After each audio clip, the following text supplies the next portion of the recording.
అందరూ ఇప్పుడు ఈ తొక్కిసలాటకు కారణము ఇది ఒక ప్రైవేట్ ఆలయము, దేవాదాయ శాఖ ఆధీనంలో లేదు అని చెప్తున్నారు. హరిముకుంద్ పాండా అనే ఒక వ్యక్తి తన 12 ఎకర్స్ ల్యాండ్లో సొంతంగా నిర్మించుకున్నాడంట ప్రైవేట్ దేవాలయం.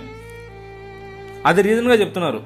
ప్రభుత్వానికి ఇన్ఫార్మ్ చేయలేదు, దానివల్ల ఇది జరిగింది అని చెప్పి గవర్నమెంట్లో ఉండే వాళ్ళందరూ చెప్పేది ఇదే.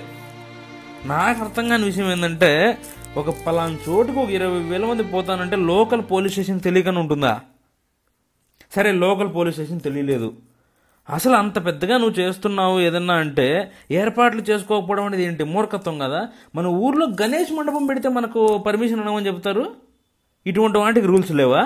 నా ప్రాబ్లం ఏంటంటే ఇక్కడ అమాయకంగా జనాలు బలైపోతున్నారయ్యా. అది మీరు ఏమన్నా కొట్టుకొని చావండి, రూల్స్ పెట్టండి, ఏదో ఒకటి చేయండి. అమాయక ప్రజల జీవితాలతో మాత్రం ఆడుకోకండి.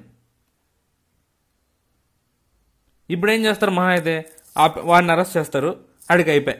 లేదు, ప్రైవేట్ టెంపుల్స్ అయితే వాటికి రూల్స్ ఉండవా? ప్రైవేట్ ప్లేస్లో నేను ఫంక్షన్ చేసుకుంటాను, నాకు రూల్స్ ఉండవా? రూల్స్ పెట్టండి అయ్యా, ఉంటే చెప్పండి జనాలకి. సరే, ఆ రూల్స్ ఉన్నాయి అనుకోండి, ఆ రూల్స్ జనాలకు చెప్పండి, ఎన్ఫోర్స్ చేయండి లాని.